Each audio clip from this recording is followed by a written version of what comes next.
नमस्कार, आप देख रहे हैं न्यूज़ पीआर। मैं हूं आदेशपुरी। 15 जून को बिहार में पंचायती राज व्यवस्था का कार्यकाल खत्म हो रहा है और 16 जून से शुरू हो रहा है परामर्शी समिति का कार्य। आपको बता दें कि बिहार में समय से पंचायत के चुनाव नहीं हो पाए और इस कारण सरकार को एक अलग से व्यवस्था करनी पड़ी।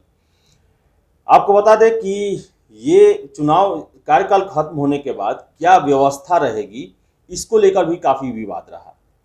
जहां पर जदयू के द्वारा ये कहा गया, सरकार के द्वारा ये पक्ष रखा गया कि जब तक चुनाव नहीं होते हैं तब तक प्रशासनिक अफसर ग्राम पंचायतों में विकास का कार्य देखेंगे और पंचायत के जितने भी पद हैं उसको संभालेंगे।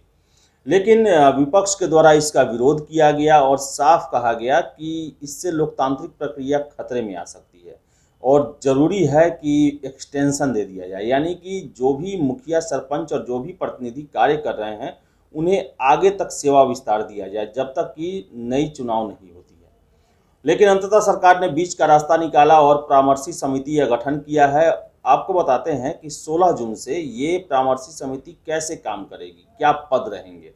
सबसे पहले आपको बताएं कि मुखिया संबंधित ग्राम पंचायत की परामर्शी समिति के अध्यक्ष कहलाएंगे। उप मुखिया, उपाध्यक्ष और वार्ड सदस्य नई भूमिका में भी सदस्य रहेंगे। सरपंच संबंधित ग्राम कचहरी की परामर्शी समिति के अध्यक्ष कहलाएंगे। उप सरपंच, उपाध्यक्ष और पंच सदस्य कहलाएंगे। आपको बता दें कि पंचायत समिति प्रमुख संबंधित पंचायत समिति के परामर्शी समिति के अध्यक्ष कहलाएंगे। उप प्रमुख, उपाध्यक्ष और पंचायत समिति के सदस्य परामर्शी समिति के सदस्य कहलाएंगे। इसके अलावा पंचायत समिति के क्षेत्र से संबंधित विधायक, विधान पार्षद, लोकसभा सदस्य और राज्यसभा सदस्य भी समिति के सदस्य होंगे। समिति के कार्य क्षेत्र के सभी ग्राम पंचायतों के परामर्शी के अध्यक्ष भी इसके सदस्य होंगे। जिला परिषद अध्यक्ष संबंधित जिला परिषद की परामर्शी समिति के अध्यक्ष कहलाएंगे। जिला परिषद उपाध्यक्ष समिति के उपाध्यक्ष और जिला परिषद के सदस्य समिति के सदस्य कहलाएंगे। जिला परिषद के कार्य क्षेत्र से संबंधित विधायक, विधान पार्षद, लोकसभा सदस्य और राज्यसभा सदस्य भी समिति के सदस्य होंगे। समिति के कार्य क्षेत्र के सभी ग्राम पंचायतों के परामर्शी के अध्यक्ष भी इसके सदस्य होंगे। जिन जिला परिषदों के कार्य क्षेत्र की सभी पंचायत समिति के परामर्शी समिति के अध्यक्ष भी इसके सदस्य होंगे। परामर्शी समिति में कार्यपालक पदाधिकारी की भूमिका प्रखंड विकास पदाधिकारी और उप विकास आयुक्त की होगी।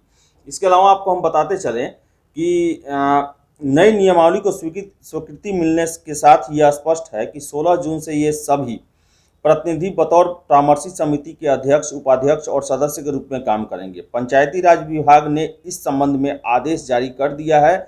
इस नई व्यवस्था में परामर्शी समिति में प्रखंडों में बीडीओ और जिला परिषद में डीडीसी ही प्रशासकीय अधिकारी की जिम्मेवारी वहन करेंगे। पंचायती राज विभाग के अपर मुख्य सचिव अमृतलाल मीणा के अनुसार जिन त्रिस्तरीय पंचायतों में मुखिया, सरपंच, प्रमुख और जिला परिषद अध्यक्ष का पद रिक्त है उसके लिए अलग से आदेश जारी किया जाएगा।